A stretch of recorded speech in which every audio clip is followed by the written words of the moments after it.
Hi, I'm Ozzy Brogdon from Class 8B.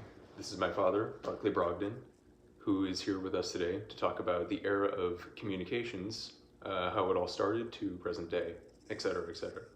Do you consent to being recorded? Yes, I do. And so do I. So let's go ahead and start. Alrighty. So when did you first notice the communications era beginning? Well, I would definitely say in my lifetime, it was back in the late 70s to early 80s. When I was growing up, we had landlines. Probably something you're not familiar with. There are not too many homes today, but in my generation, when we were growing up, we all had landlines. And then actually you got call waiting on a landline, so you could actually receive another call that might be coming in. And then we had answering machines, which was a new thing. And after that, I think pagers became relevant. In the late 70s to early 80s is when I was noticing pagers. To the mid 80s, they were really popular because not everybody could afford what came out in the 80s, which was cell phones. Now, I'm sure they might have come out a little bit before, but it's not something that you saw in general public, someone with a cell phone until I think really around 1982, 81 maybe. I know my father had one in his car because he was a businessman that traveled quite a bit, and it was a big contraption on his center console, and then it had an apparatus in the trunk that it all hooked up so he could actually make a phone call. So in what device or form of communication would you say that it first manifested out of all of those? Well, when you really think about it in relevance to today, I think it was the cell phone that really just changed everything. Absolutely everything. Like I was saying before, we had landlines. So it wasn't like a portable phone. I mean, portable phone in the household was what you could go to one room to the other, and you couldn't go outside and be on it unless you were pretty close. So cell phones really made a change in the world, I think.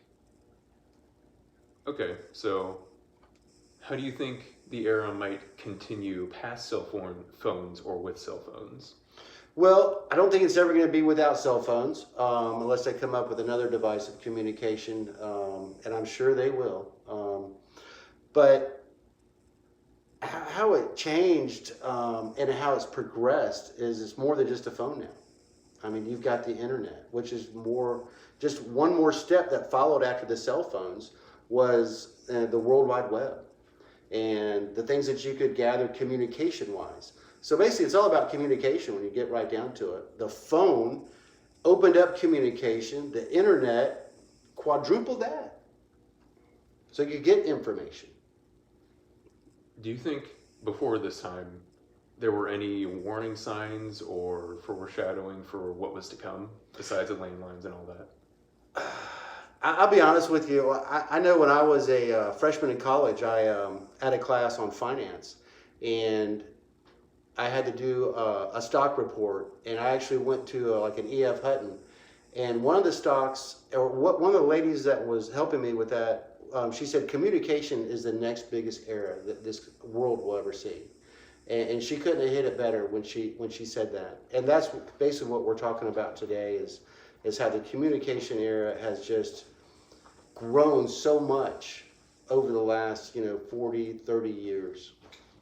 And it's affected the world tremendously.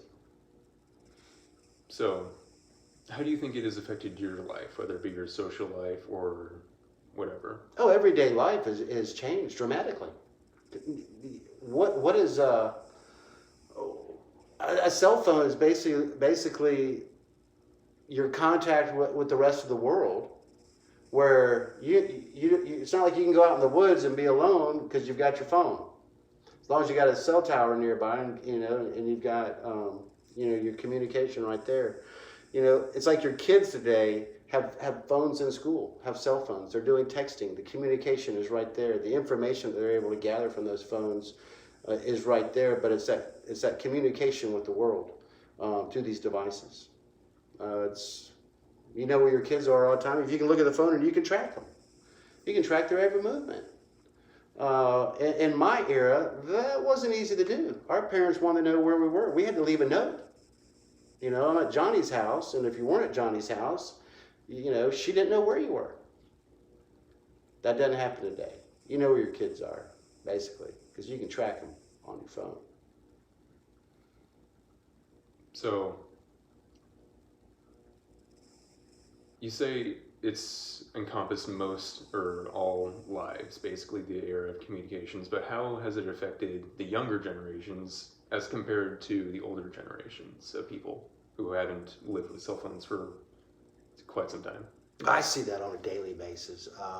And I consider myself an older generation, where I'm not the technological advance to where I can go into these devices and get the information that the younger generation can.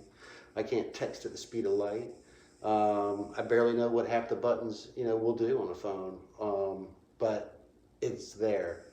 In my era, like I said, we didn't have that, so it's difficult to process and to learn everything when you grow up with it. When you grow up with it, I mean, there's kids out there that's how they entertain themselves. I see it day in, day out in restaurants, an iPad, and they're entertaining themselves. So they know what button to hit, how to do everything on these iPads. I don't see the world ever being without this type of communication, this type of devices. I'm sure it's going to get smaller or get more mainstream as far as the way the devices are configured.